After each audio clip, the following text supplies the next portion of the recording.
So here's the pan. It's ceramic. It's very nice.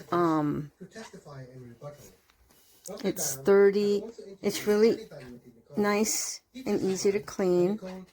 It's a perfect size. It's 8 inches for me because I don't have a real kitchen. I have like this little thing that I can cook on, and this is my first pan, so it's good. The price was great.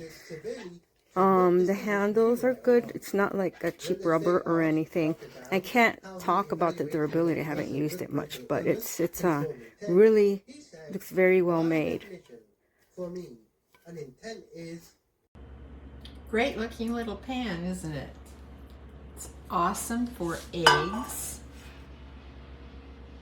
It would be definitely a 5-star. I really like the pan. However, I don't believe it's supposed to be melting there between the metal and the handle. Otherwise, it's a great little pan. But I'm returning it. Good luck with yours.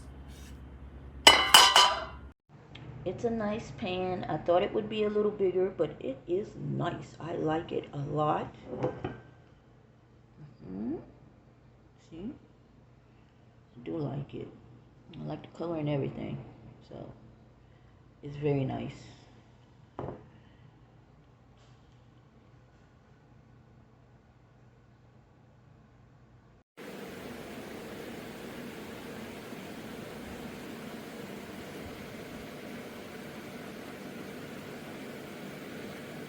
I hardly use this, only for eggs, but